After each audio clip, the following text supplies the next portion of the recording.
Indian സൈന്യത്തിന്റെ ശക്തമായ തിരിച്ചടിക്കിടയിലും ജമ്മു കാശ്മീരിൽ പാകിസ്ഥാൻ പ്രകോപനം തുടരുകയാണ്. പൂഞ്ചിലും രജൌരിയിലും തുടർച്ചയായി ഡ്രോണുകൾ എത്തി. പാക് ഡ്രോൺ ആക്രമണത്തിൽ അഡീഷണൽ ജില്ലാ ഡെവലപ്മെന്റ് കമ്മീഷണർ രാജ്കുമാർ താപ്പ കൊല്ലപ്പെട്ടു. ജമ്മു കാശ്മീരിൽ നാശനഷ്ടമുണ്ടായ സ്ഥലങ്ങളിൽ മുഖ്യമന്ത്രി ഒമർ അബ്ദുള്ള നേരിട്ടെത്തി സന്ദർശനം നടത്തി.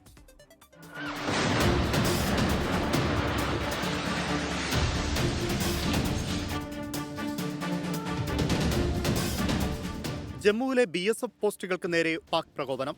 ശ്രീനഗർ രാജ്യാന്തര വിമാനത്താവളത്തിനടുത്ത് സ്ഫോടന ശബ്ദം കേട്ടതായി വിവരമുണ്ട്. സാഹചര്യം വിലയിരുത്തുന്നതിനായി ജമ്മു കശ്മീർ മുഖ്യമന്ത്രി ഒമർ അബ്ദുള്ളയുമായി പ്രധാനമന്ത്രി നരേന്ദ്രമോദി ഫോണിൽ സംസാരിച്ചു. ശ്രീനഗറിലും പരിസര പ്രദേശങ്ങളിലും കരയിൽ നിന്ന് വായുവിലേക്ക് തൊടുക്കാവുന്ന മിസൈൽ സംവിധാനം ഉപയോഗിച്ചാണ് സൈന്യത്തിന്റെ ചെറുത്തുനിൽപ്പ്.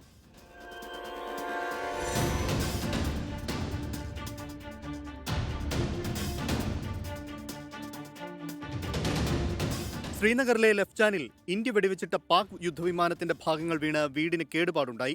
ഞാനിപ്പോഴുള്ളത് ശ്രീനഗറിലെ ലെഫ്ജാൻ എന്ന സ്ഥലത്താണ്. പാകിസ്ഥാന്റെ ശ്രീനഗർ ലക്ഷ്യമാക്കിയെത്തിയ ഒരു ഫൈറ്റർ ജെറ്റ് വിമാനം ഇന്ത്യ വെടിവെച്ചിട്ടു എന്നുള്ളത്, അതിൻ്റെ ഭാഗങ്ങൾ, ഇജക്ഷൻ ഭാഗങ്ങൾ വീണത് ഈ പ്രദേശത്താണ്.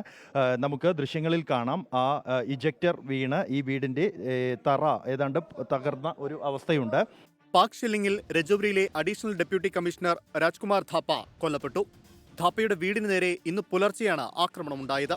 പാക് ഷെല്ലാക്രമണത്തിൽ തകർന്ന സ്ഥലങ്ങളിൽ ജമ്മു കശ്മീർ മുഖ്യമന്ത്രി ഒമർ അബ്ദുള്ള നേരിട്ടെത്തി.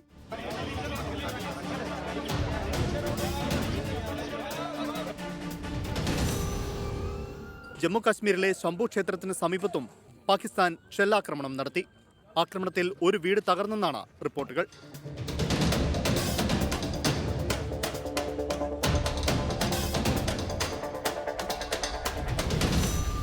ശ്രീനഗറിലും ജമ്മുവിലും ഇന്ത്യ പാക് പോർവിമാനങ്ങൾ തമ്മിൽ മുഖാമുഖം എത്തിയതായാണ് വിവരം. അതിർത്തിയിൽ ഷെല്ലാക്രമണം തുടരുമ്പോഴും നഗരങ്ങളെ ലക്ഷ്യമാക്കുകയാണ് പാകിസ്ഥാൻ. ഇന്ത്യൻ പ്രതിരോധത്തിന് മുന്നിൽ പാക് ആയുധങ്ങൾ തകർന്നടിയുകയാണ്. ശ്രീനഗർ നഗരത്തിൽ വിമാനങ്ങളുടെയും മിസൈലുകളുടെയും ഡ്രോണുകളുടെയും അവശിഷ്ടങ്ങൾ വന്ന് പതിക്കുകയാണ്. ശ്രീനഗറിൽ നിന്നും ജോഗേഷ് സിംഗിനൊപ്പം ബൽറാം നെടുങ്ങാടി, 24.